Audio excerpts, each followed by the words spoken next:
गंगाधर तिलक के द्वारा 4 पुस्तकों की रचनाएं की गई थी। 4 पुस्तकों के नाम बताइए।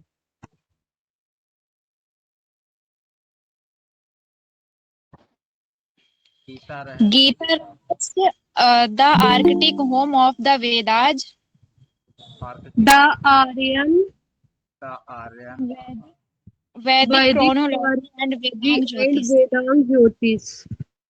वैदिक क्रोनोलॉजी एंड वेदांग ज्योतिष, ये 4 रचनाएं बाल गंगाधर तिलक ने की थी। तो पहली 2 रचनाएं हैं गीता रहस्य और the Arctic home of the Vedas.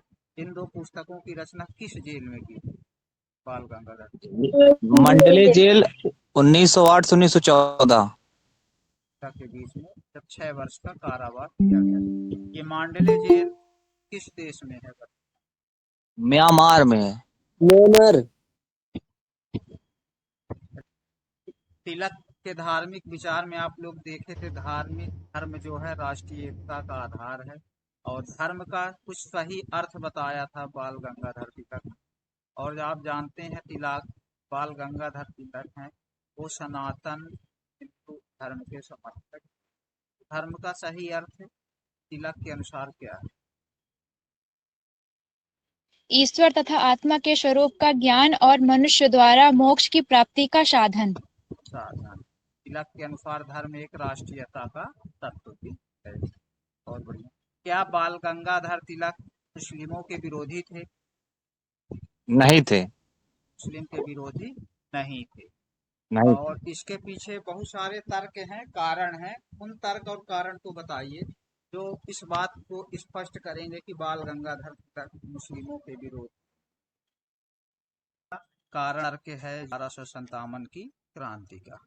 1857 की क्रांति के लिए अंग्रेजों ने जो जिम्मेदार ठहराया था, मुस्लिमों को ठहराया था, और हिंदुओं के प्रति उन्होंने उदार नीति अपनाई थी। कहा हिंदुओं इसके लिए जिम्मेदार नहीं है, पहला कारण। दूसरा तर्क बताइए। सर दूसरा तर्क था जो 1885 में जब कांग्रेस की स्थापना हुई थी तो अंग्रेजों ने कहा था कि जो कांग्रेस है ये हिंदू संस्था है। यहाँ मुस्लिमों को अलग करना शुरू किया। जी सर, फूट डालो और शासन करो की नीति अपनाई थी। अपनी अपनाई, मुसलमानों का पक्ष लेना यहाँ पे शुरू कर दिया अंग्रेजों ने। जी सर। तीसरा तर्क बताइए। तीसरा तर्क सर 1905 में लॉर्ड कर्जन ने बंगाल का विभाजन कर दिया था। और लॉर्ड कर्जन ने हिंदू और मुस्लिमों में फूट डालने के लिए 1905 में बंगाल का विभाजन 2 हिस्सों में किया था, पूर्वी बंगाल और पश्चिमी बंगाल। और पूर्वी बंगाल में मुस्लिमों की संख्या अधिक और पश्चिमी बंगाल में हिंदुओं की संख्या अधिक। इस प्रकार धर्म के आधार पर बांटने के लिए और अपने शासन की जो नीति है, फूट डालो और राज करो, इसके माध्यम से पूरा करने का प्रयास किया था। चौथा तर्क है बाल गंगाधर तिलक मुस्लिम के विरोध। उस समय बायस राय थे। दिसंबर 1906 के समय लॉर्ड मिंटो, इनकी प्रेरणा से मुस्लिमों के लिए मुस्लिम लीग स्थापना की गई, और ये हिंदुओं से अलग करने के लिए, क्योंकि अंग्रेजों ने पहले ही जब कांग्रेस की स्थापना हुई थी तभी से यह कहना शुरू कर दिया कि कांग्रेस जो है केवल हिंदुओं की संस्था है, हिंदुओं का पक्ष लेना शुरू किया। मुस्लिमों ने भी कांग्रेस जैसे ही अपनी एक संस्था बनाई जिसका नाम दिया मुस्लिम लीग। लेकिन साथ में तिलक ने कहा था कि अंग्रेज जो कूटनीति कर रहे हैं उसे तो हम समझ चुके हैं हम लोग पूरी तरह से, और वो हिंदू और मुस्लिमों में बांटने का प्रयास कर रहे हैं। उन्होंने हिंदुओं को संगठित करने का कार्य किया तिलक ने, और जिससे राष्ट्रीय आंदोलन की शक्ति बढ़े।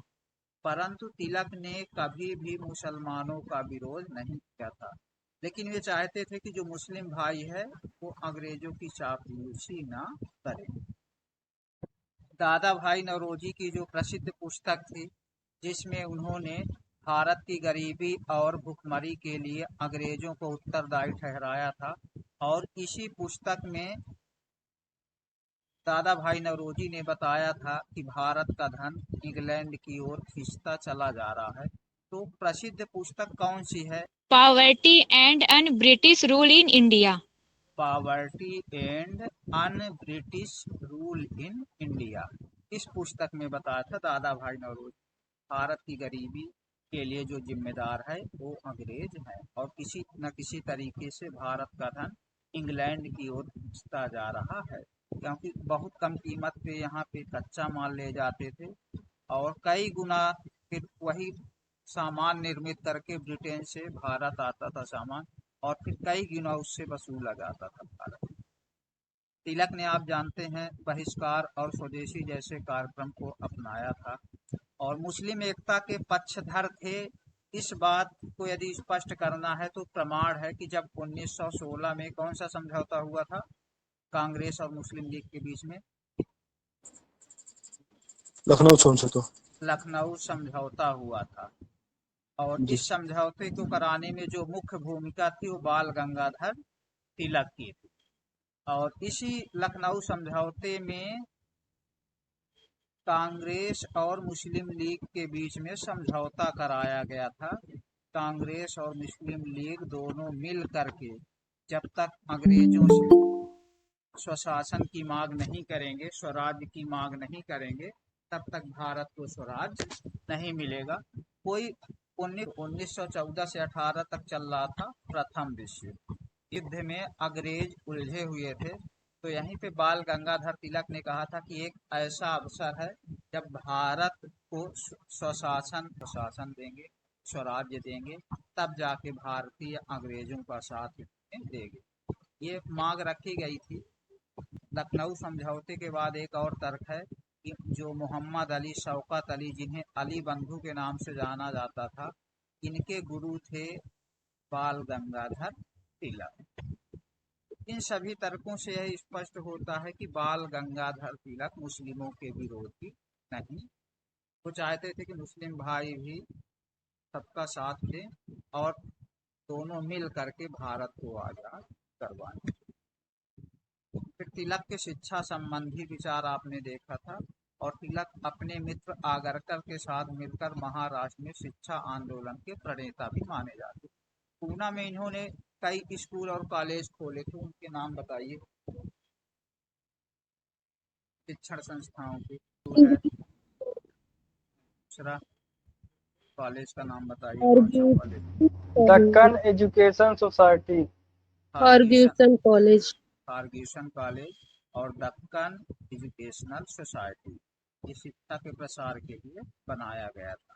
फिर है तिलक शिक्षा के बारे में 4 प्रमुख पक्ष बताए थे। शिक्षा क्यों जरूरी है, किनके लिए जरूरी है? तो शिक्षा को जन सामान्य बनाने के लिए, सुलभ बनाने के लिए शिक्षा ऐसी होनी चाहिए जिससे गरीब व्यक्ति भी शिक्षा से वंचित ना रहे।